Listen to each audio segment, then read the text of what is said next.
Assalamualaikum warahmatullahi wabarakatuh. Teman-teman kelas 6, bagaimana kabar kalian hari ini?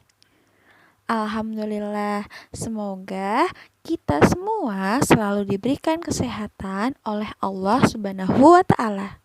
Amin ya Robbal 'Alamin. Nah, teman-teman, minggu lalu kalian sudah melaksanakan penilaian tengah semester. Bagaimana perasaannya?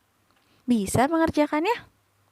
Alhamdulillah, semoga kalian mendapatkan hasil sesuai dengan usaha kalian.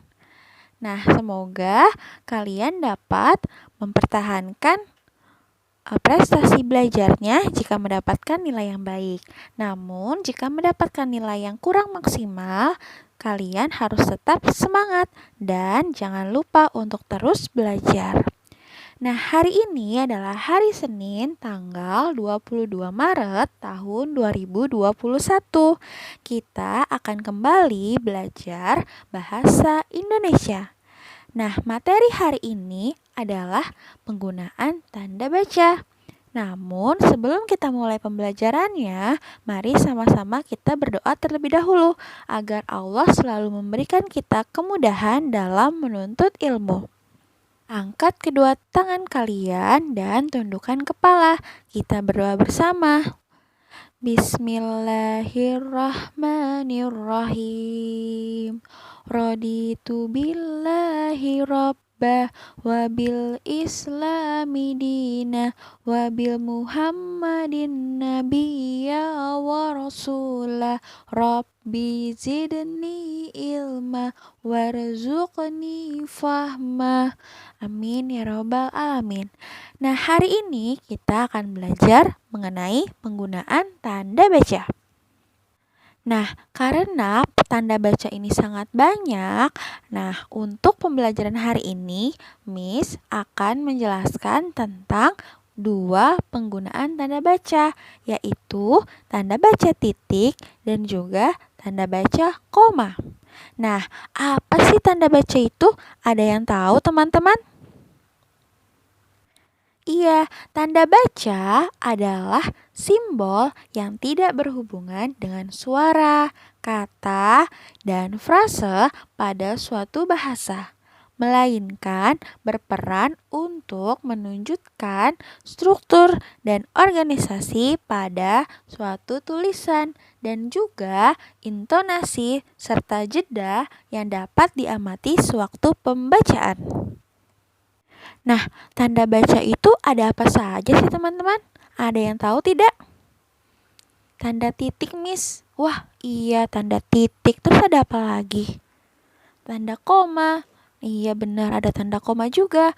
Nah, selain itu ada tanda seru, tanda tanya, kemudian ada tanda titik dua, tanda titik dua koma.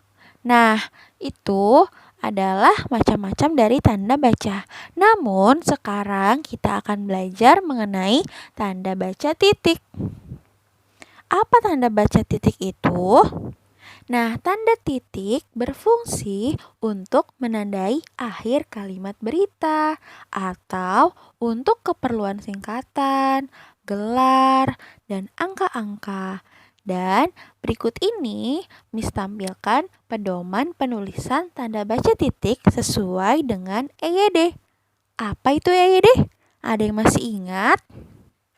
Iya, ejaan yang disempurnakan. Nah, teman-teman simak ya.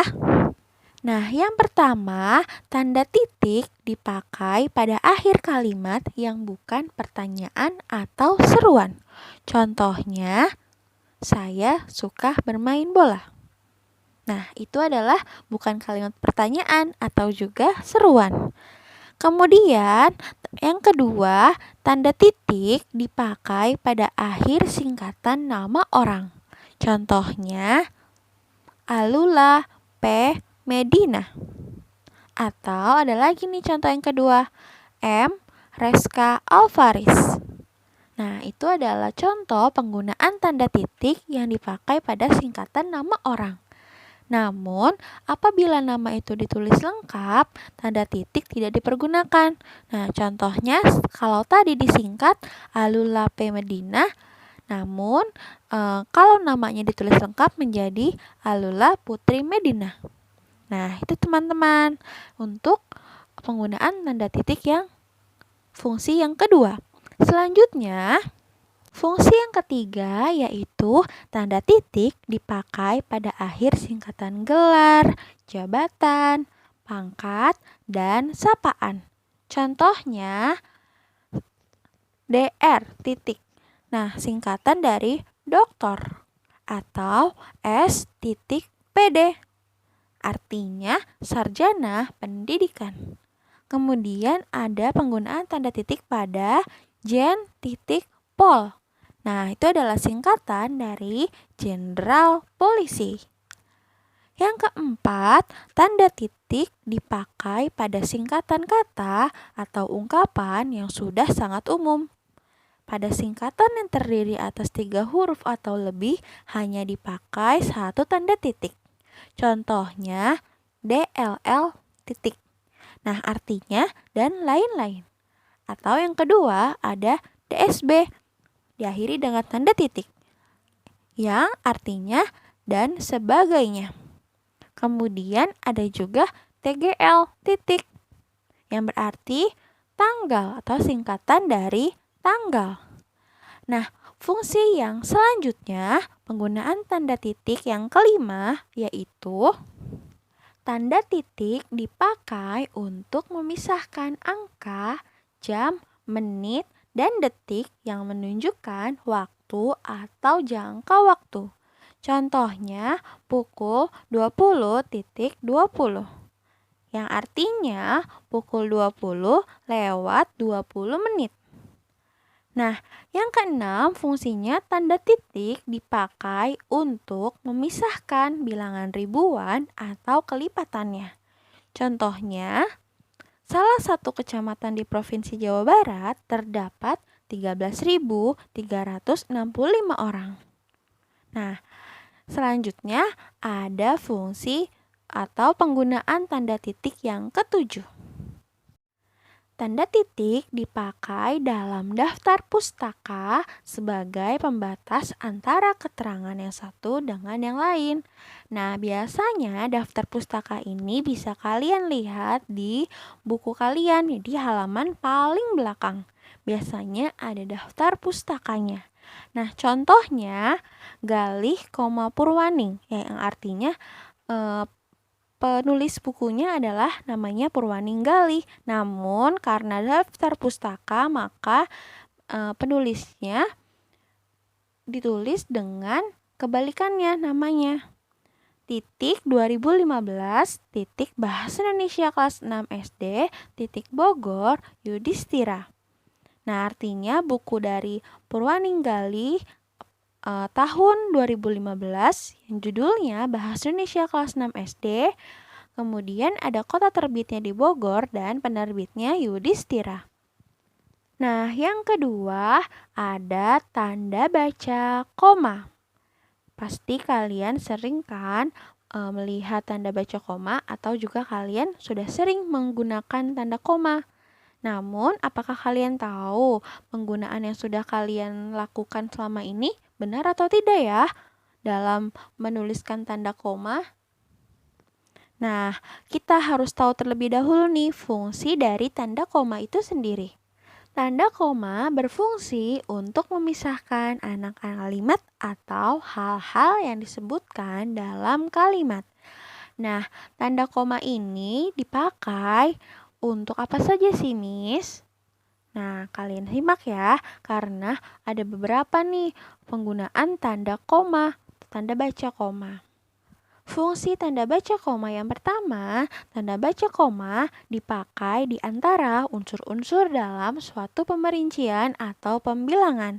Contohnya, ibu membeli gula, beras, dan susu di warung. Jadi tanda koma ini jika kita membaca, kita harus tahu nih jeda-jedanya, tidak langsung dibaca seperti ibu membeli gula beras dan susu di warung. Jadi tidak ada jedanya. Nah, dengan adanya tanda koma ini kita bisa membacanya dengan benar. Ibu membeli gula, beras, dan susu di warung. Jadi ada jeda ketika kita membacanya. Yang kedua, tanda baca koma dipakai untuk memisahkan kalimat setara yang satu dari kalimat setara yang berikutnya, yang didahului oleh kata seperti, tetapi, dan melainkan. Contohnya, Andita sudah lama bergabung dengan Indonesia Mengajar, tetapi tidak aktif. Nah, itu adalah penggunaan tanda koma yang digunakan untuk memisahkan kalimat yang setara satu dengan kalimat berikutnya. Yang ketiga, penggunaan tanda baca koma dipakai di belakang kata atau ungkapan penghubung antara kalimat yang terdapat pada awal kalimat. Contohnya, oleh karena itu, saya malu datang terlambat. Nah, selanjutnya, tanda baca koma yang keempat dipakai di antara tempat dan tanggal, nama tempat, dan wilayah yang ditulis berurutan. Contohnya, Bekasi, 29 Maret 2020. Yang kedua, contohnya DKI Jakarta, Indonesia. Nah, itu adalah penggunaan tanda baca koma yang keempat, fungsi yang keempat. Selanjutnya yaitu penggunaan tanda baca koma yang kelima. Dipakai di antara nama orang dan gelar akademik yang mengikutinya untuk membedakannya dari singkatan nama diri, keluarga, atau marga. Contohnya, Kalea Syakina Esket. Artinya, Kalea Syakina lulusan dari sarjana kedokteran. Nah, jadi SCAT-nya itu adalah gelar akademiknya. Kalian juga pasti pernah melihat kan di rapat kalian tuh, misalkan ada nama wali kelas kalian. Namanya Miss siapa, belakangnya ada tanda koma, S titik apa gitu. Nah, selanjutnya yang keenam, tanda baca koma dipakai menjadi pemisah antara anak kalimat yang letaknya berada mendahului induk kalimat. Seperti contohnya, karena macet dan hujan, ayah telat sampai di kantornya. Nah, selanjutnya yang ketujuh. Tanda baca koma dijadikan pemisah antara petikan kalimat langsung dengan kalimat utama. Jika petikannya berada di belakang pengujar, tanda koma diletakkan sebelum petikan langsung. Namun, jika petikan kalimat langsungnya mendahului pengujar, tanda koma diletakkan di akhir petikan sebelum tanda kutip. Nah, seperti pada contoh, melihat kakak tiba di rumah dengan kondisi basah kuyup, adik lantas berkata, "Kakak pasti tidak bawa payung ya?" Nah, itu adalah contoh dari penggunaan tanda baca koma ketika ada petikan langsung atau kalimat langsungnya. Nah, ini adalah contoh dari penggunaan tanda baca koma. Oke teman-teman, jadi hari ini kita sudah belajar bahasa Indonesia dengan materinya penggunaan tanda baca, yaitu yang kita pelajari tanda baca titik dan tanda baca koma. Di pertemuan selanjutnya, kita akan kembali belajar penggunaan tanda baca, namun tanda baca selain titik dan koma. Nah, sekarang mari sama-sama kita lafalkan hamdalah, karena pembelajaran kita hari ini cukup sampai di sini. Yuk kita sama-sama lafalkan hamdalah. Alhamdulillahirabbil alamin. Nah, teman-teman, sekian pembelajaran kita hari ini. Miss ucapkan terima kasih karena kalian sudah menyimak video pembelajaran hari ini sampai dengan selesai. Sampai jumpa di pertemuan selanjutnya. Wassalamualaikum warahmatullahi wabarakatuh.